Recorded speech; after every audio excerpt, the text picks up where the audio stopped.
নমস্কার। আজকে আলোচনা করব বৃহস্পতির ট্রানজিটের ফলে মেষ রাশির জীবনে কি ঘটনা ঘটবে। নেগেটিভ পজিটিভ সব নিয়ে আলোচনা করব।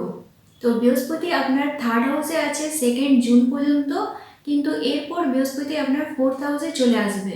তো থার্ড হাউসে থাকাকালীন বৃহস্পতি একরকম রেজাল্ট দিয়েছে, আর ফোর্থ হাউসে চলে আসার ফলে আরেক রকম রেজাল্ট দেবে। তো সেটা নিয়ে আলোচনা করব।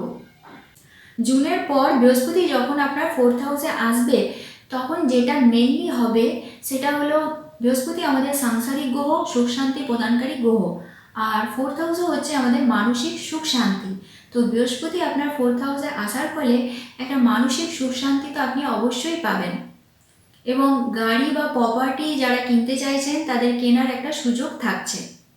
বৃহস্পতি আপনার রাশি থেকে 8th হাউসে দৃষ্টি দিচ্ছে। 8th হাউস হচ্ছে আমাদের উত্তরাধিকার সূত্রের সম্পত্তি, অর্থাৎ আপনি প্রত্যেক সম্পত্তি বা শ্বশুরবাড়ি থেকে হোক সম্পত্তি, কিছু না কিছুভাবে সম্পত্তি পাওয়ার একটা যোগ থাকছে। বৃহস্পতি আপনার রাশি থেকে 10th হাউসে দৃষ্টি দিচ্ছে। তো 10th হাউস হচ্ছে আমাদের কেরিয়ারের জায়গা, প্রফেশনালের জায়গা। মান সম্মান বৃদ্ধি পাবে। তো আপনি যে জায়গাগুলো নিয়ে কাজ করছেন, যেখানে আপনি দীর্ঘদিন ধরে একটা মান সম্মান পাওয়ার অপেক্ষায় রয়েছেন, সেখানে আপনি মান সম্মান পাবেন, এবং আপনি যে ডিসিশনগুলো নেবেন কেরিয়ারের ক্ষেত্রে সেগুলো সঠিক হবে, এবং আপনার বস বা ওপর লেভেলের মানুষজন সেই ডিসিশনগুলো মেনেও নেবে। এরপর বৃহস্পতির নেক্সট দৃষ্টি হচ্ছে আপনার রাশি থেকে 12th হাউসে। 12th হাউসে শনি অলরেডি বসে আছে, এবং বৃহস্পতিও 12th হাউসে দৃষ্টি দিচ্ছে।